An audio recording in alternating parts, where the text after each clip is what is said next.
Clear prop.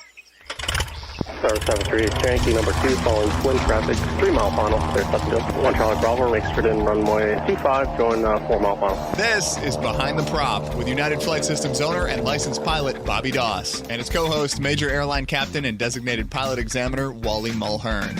Now let's go Behind the Prop. What's up, Wally? Hey, Bobby, how are you? I am fantastic. Today, we're going to talk about a few things that you probably see a lot on check rides, and I experience it from time to time when people are working on some problems up here. But today, we're going to just brainstorm and share some of our ideas on mental math for pilots. I think that both of us think similarly. I think we both have mathematical minds. You're sharper than me as it comes to that.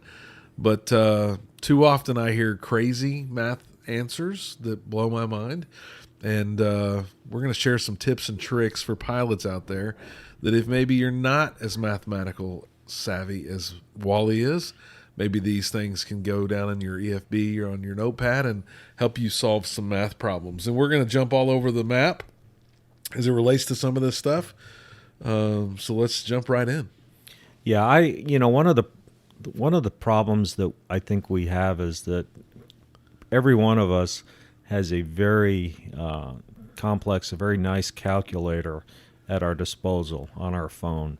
I remember back in the day, I distinctly remember the year was 1976. I was in ninth grade, and I was talking to one of my friends who had two twin brothers who were about to graduate high school. Again, this is 1976. And he was telling me that as graduation presents from his parents were buying his brothers pocket calculators. And I remember thinking, oh, wow, that is cool. Now, again, a long time ago. But I can remember when like the solar calculator came out. That was the coolest thing ever. Yeah, because you could put your finger over it, and then it would go dark, and you let your finger off. Yeah. Well, this was probably Texas Instruments. A pocket calculator that would fit in your shirt pocket. It was a 4-function calculator. It added, subtracted, multiplied, and divided, and it was about $250. And I remember thinking, wow, that would be really cool to have. Well, in just a few short years, I remember my senior year in high school, which would have been 1979, 1980, in that range. The big scientific calculator was a Texas Instruments TI-55-2, and it cost about $60, and it did thousands of functions, which now we all have on our iPhone. And so it has made it to where, back then, if you wanted to calculate something, you had to pull out a piece of paper.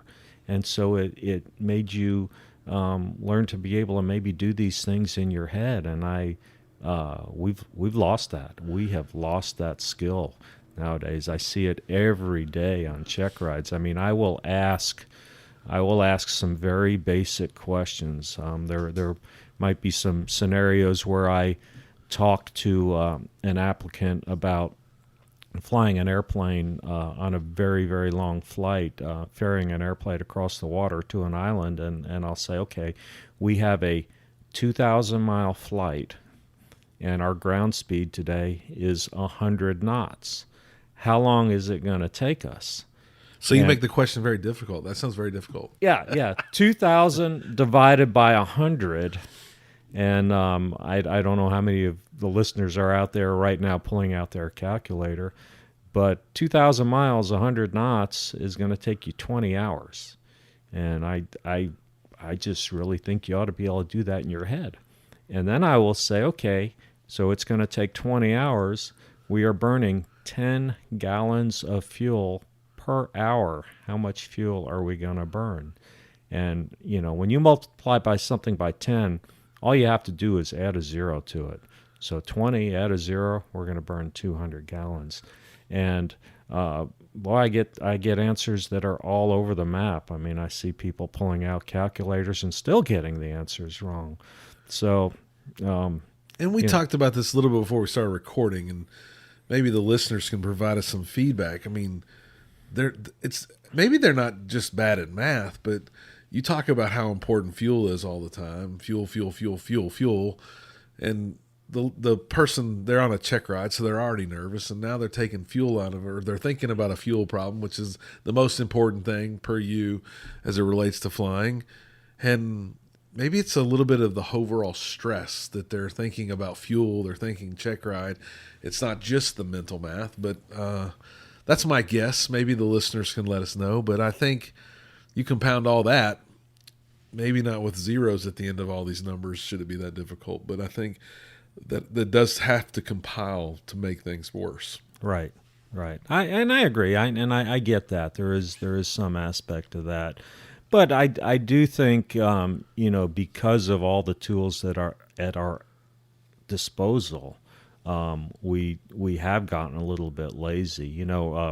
Here in our local county, I believe the sales tax is 8.25%. Now, I can't in my head take a number and add 8.25%, but I do know if something costs, if I'm looking at a product on the shelf and it's $47, I can sit there and say, well, gee, okay, $47, 10% is $4.70. Just call that $5, okay? So I know that this, at the end of the day, this product is going to cost me a little bit less than $52, between $51 and $52. And if I only have $50 in my pocket, I'm not going to be able to buy it. And that's how my mind works too. And I've always picked on my kids. Both, one's mathematically inclined, one's more of the reader in the family.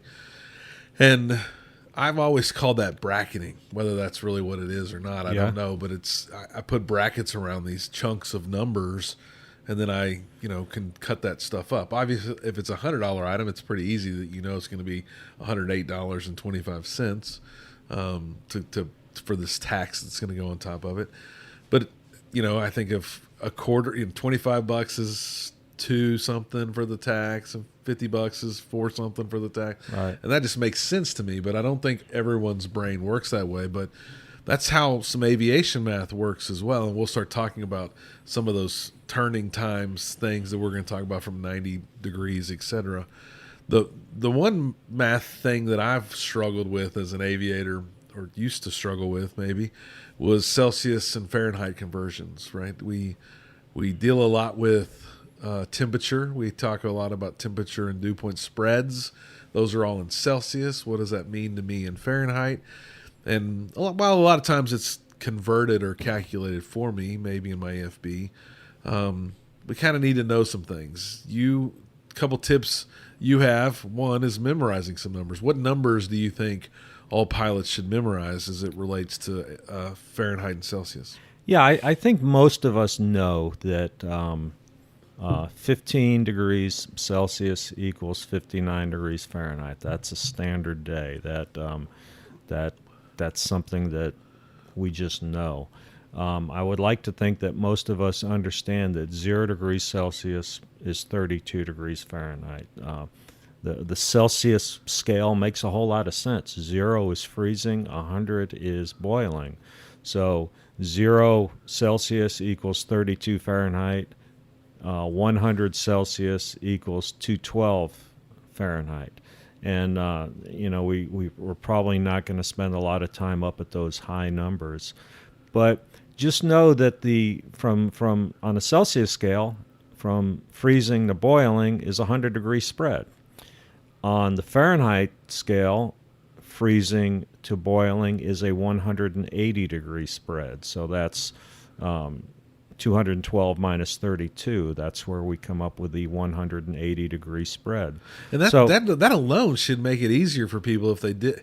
I'm sure I was taught this in elementary school or somewhere along the way, but I've never put those two together. So you always kind of want to know how far apart is the number. Well, right. It's 1.8. Right. We know that now.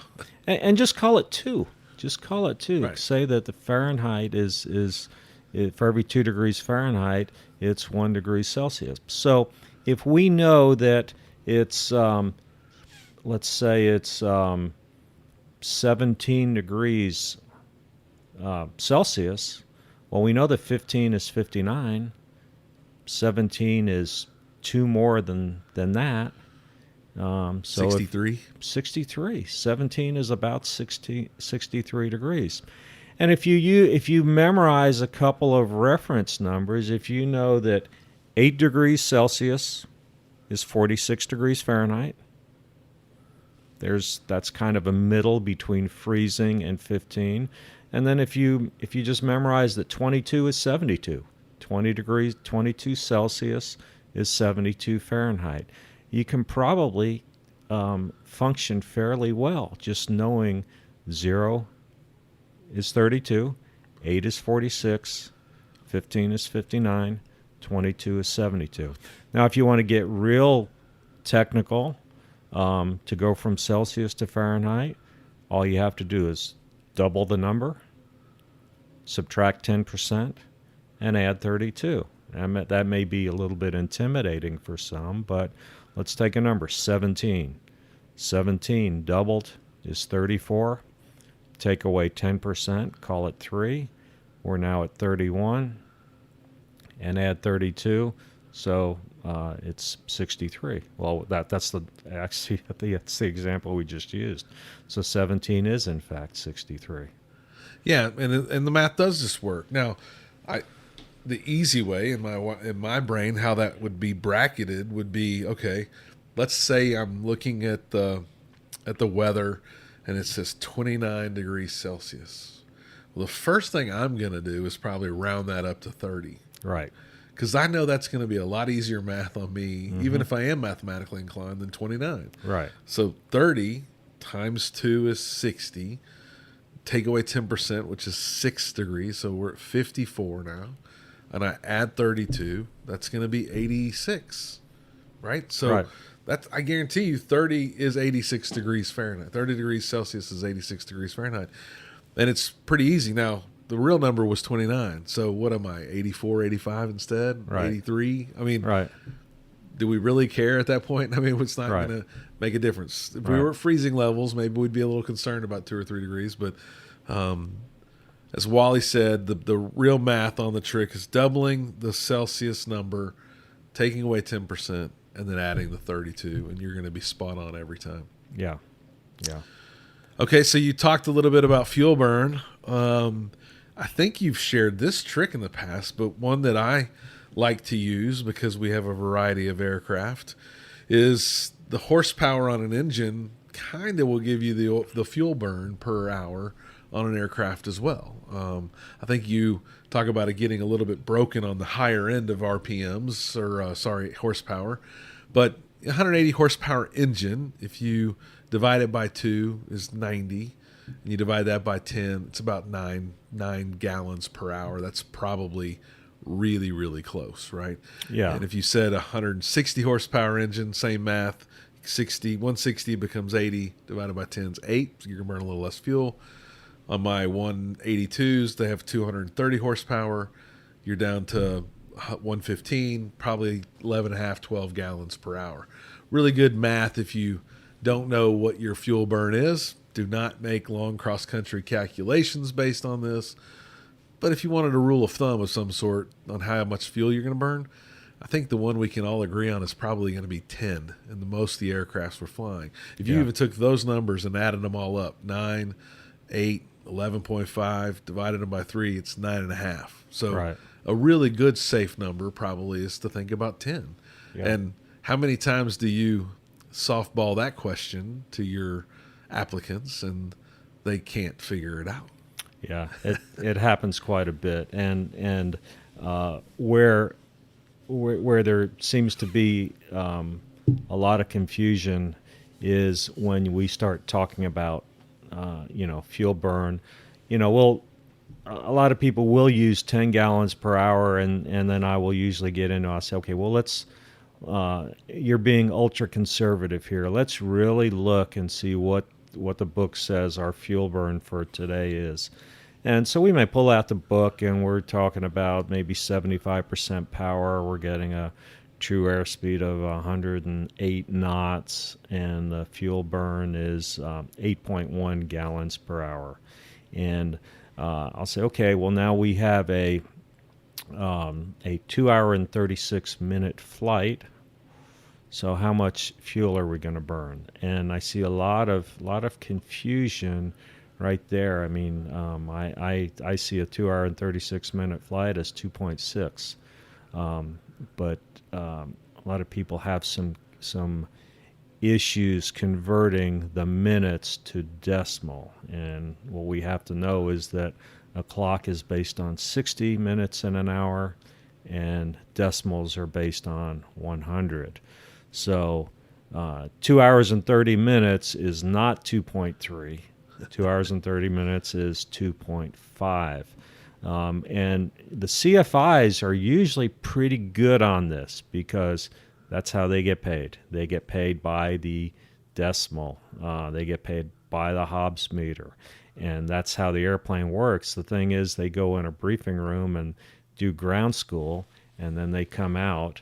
They may look at their watch and say, hey, we did 48 minutes. And they've gotten pretty good in saying, hey, that's 0.8. Yeah. And I guess when I onboard students here, I talk about, you'll probably do a 12 to 18 minute pre-flight.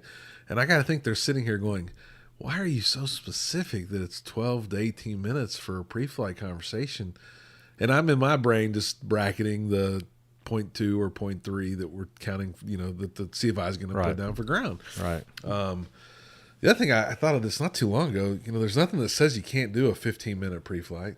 It's just 0.25 of ground instead of 0.3 or 0.2. Right. My systems will handle that all day. Right. It's not impossible to put that down. Yeah. But I think sometimes we also live in a world where we just bracket on the other side of that, one side or the other. Yeah. The Hobbs meter does that. The tachometers do that. So we live in a world where 0.1 is 6 minutes, and we just know that. And so out of an hour clock, there's 10 of those, right? So we have 6 chunks in there, or 10 chunks in 6 minutes that we're accounting for. And it's easy math if you think like that. But if you're not thinking like that, you're used to thinking in the quarters and halves of an hour. And I think back in the day when we had analog clocks all over the place, which I'm looking at one on the wall as we speak,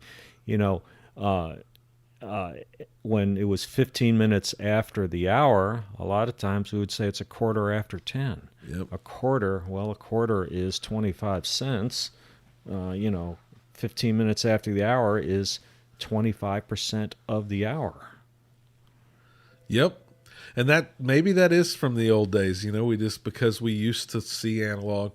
We're both wearing Apple Watches. We probably have more information on that screen right now, from weather to I have Cupertino's time, and I've got the temperature and dew point spread on here. I've got the sun and what's dark of the world and what's not dark of the world, right? We got a lot of information right there on our wrist that we used to not have, and I think that's made us weak in the brain as it comes to some of this stuff. Another thing, as far as the Apple Watch, and this is a great segue into this. One thing that a lot of us struggle with is the 24-hour clock thing, and whoever came up with a 12-hour clock. I mean, when you go to foreign countries, most foreign countries operate on a 24-hour clock. When you're looking to see what time does the TV show start, well, it says 2000, which is 8 p.m. at night. It makes so much more sense. And I don't know why we in this country decided to go with 2 12-hour blocks rather than one 24-hour block. But what I would encourage you to do, if you're struggling with the time a little bit, just change that format on your if you have a smart watch, change the format on your watch. I mean, my watch is on a 24-hour system, and I suggest people do it. Well, after you look at your watch for a couple of weeks, you'll get pretty good. You'll realize that 2200 is 10 o'clock at night. 1500 is 3 o'clock in the afternoon. Yeah, my son's ramped a few times up here, helping me move planes, etc. He'll look at the schedule. The schedule's in military time or a 24-hour clock, and every time he'll say, "Well, that plane's going to be back at well, it says 2100. I'm not really sure what time that is, Dad." And I'm like, "Come on, man, just minus 12. You'll figure it out." And Yeah. 2100 will be a lot of different numbers than just 9 o'clock, but it's interesting to watch his wheels spin as he experiences those firsts over and over again like that. What about time turns or thinking about turning and the math around turning? We just talked about a clock, and I've been very open that navigation was one of the harder parts for me when I was in the left seat early on. And I think it was the clock. So the clock's got 60 ticks, and then I guess I've thought of it in 100 quarters, like we think money, Right. and we talked about.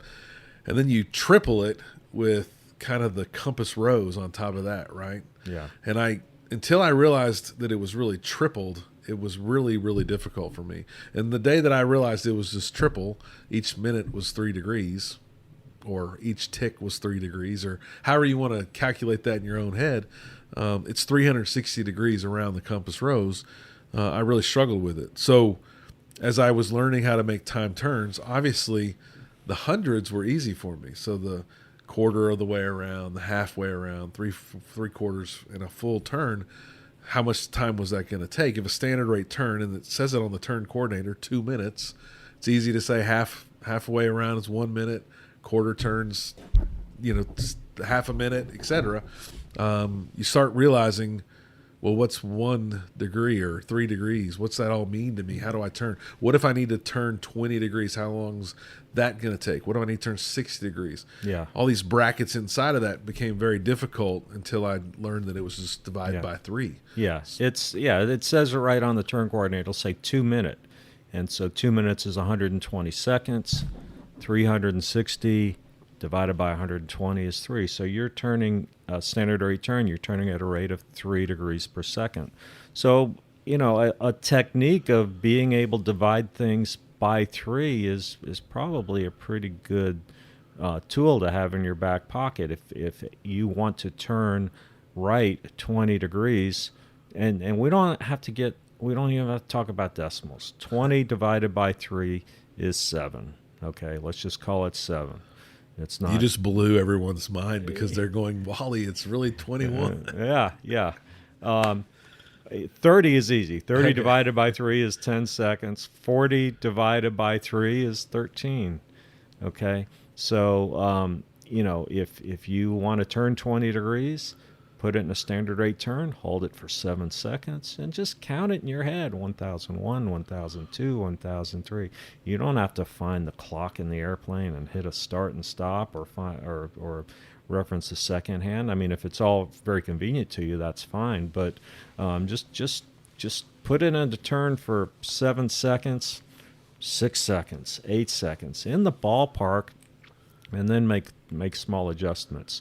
And adding and subtracting 90 is a little bit difficult for some people. Well, don't add 90, add 100. And then if you want to get real fancy, add 100 and then subtract 10.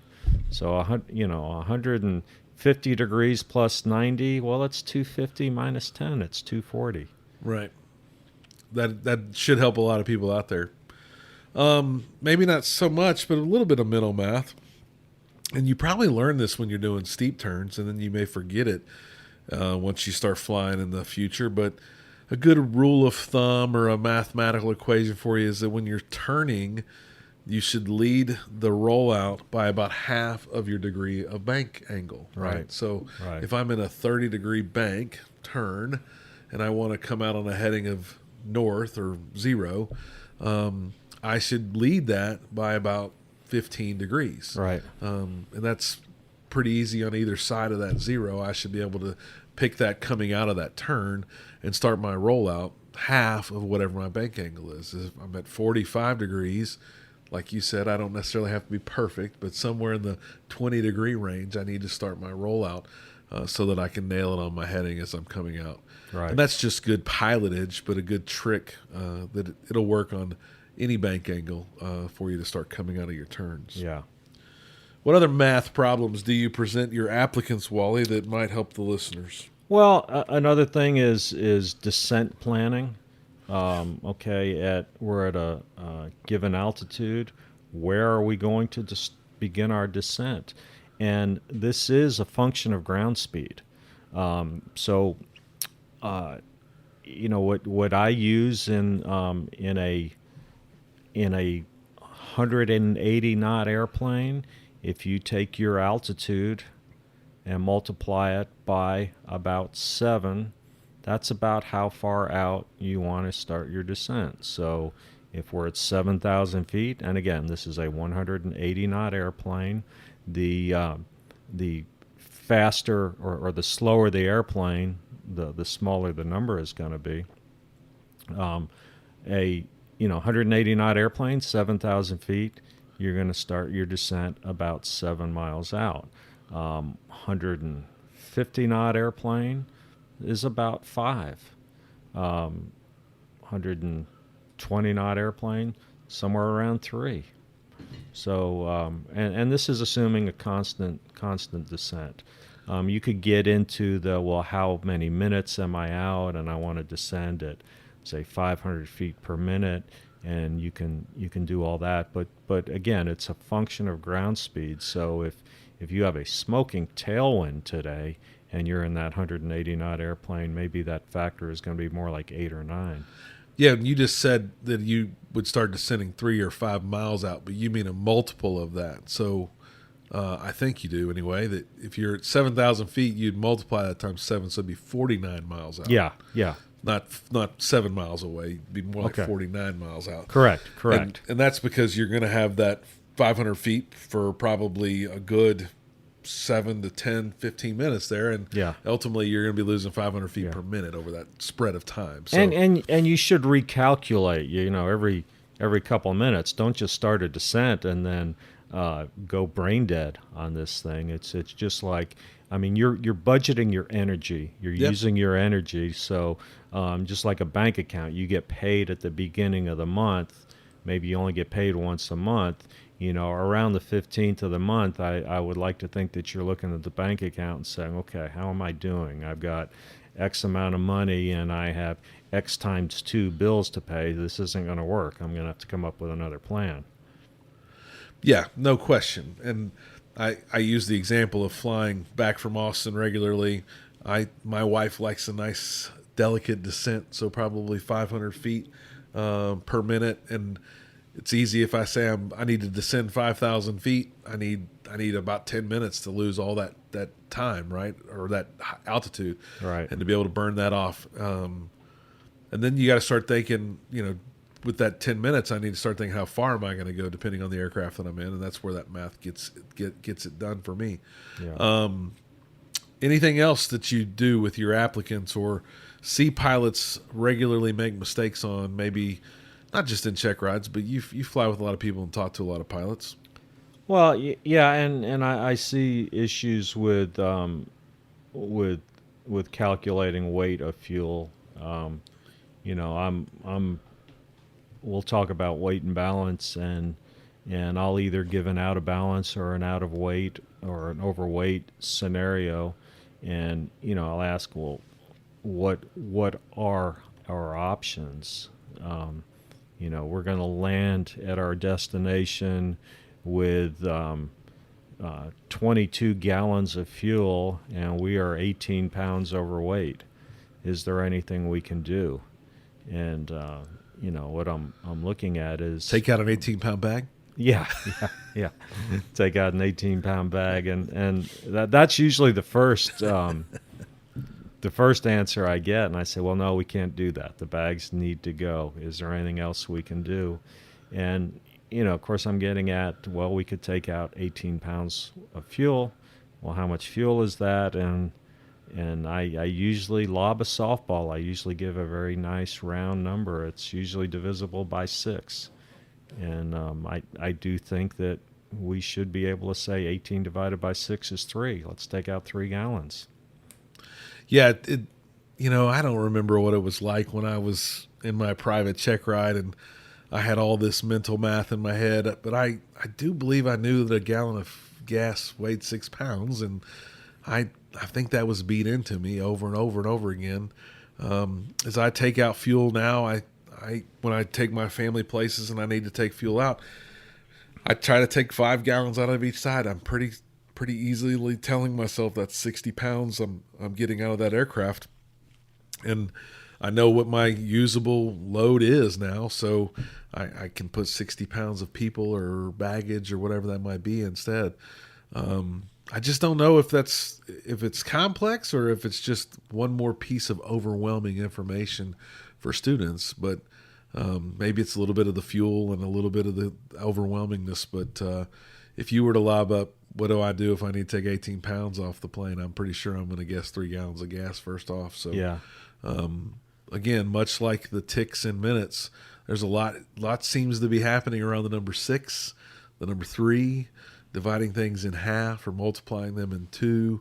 Yeah.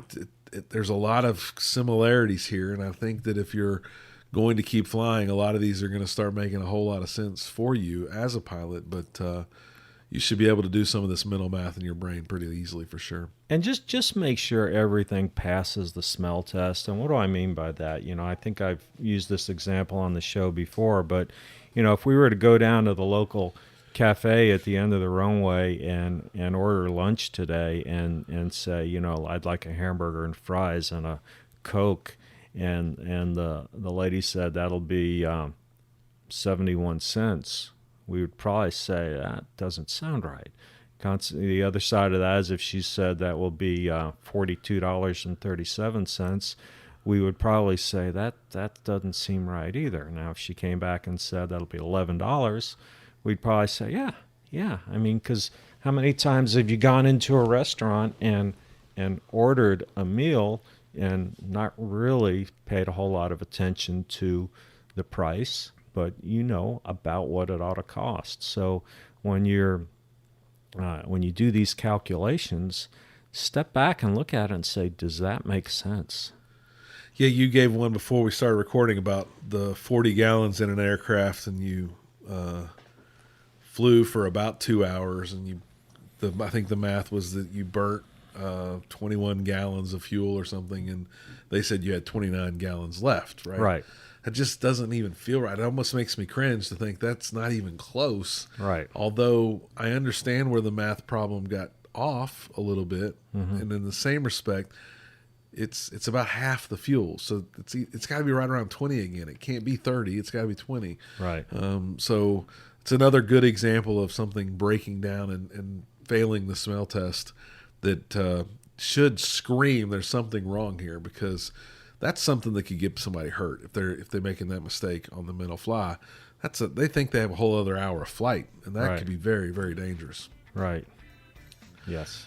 All right. Hopefully, some of these mental math gymnastics exercises that we've given you will help you become a better pilot. As always, fly safe and stay behind the prop. Thanks for checking out the Behind the Prop podcast. Be sure to click subscribe and check us out online at BehindTheProp.com. Behind the Prop is recorded in Houston, Texas. Creator and host is Bobby Doss. Co-host is Wally Mulhern. The show is for entertainment purposes only and is not meant to replace actual flight instruction. Thanks for listening, and remember, fly safe.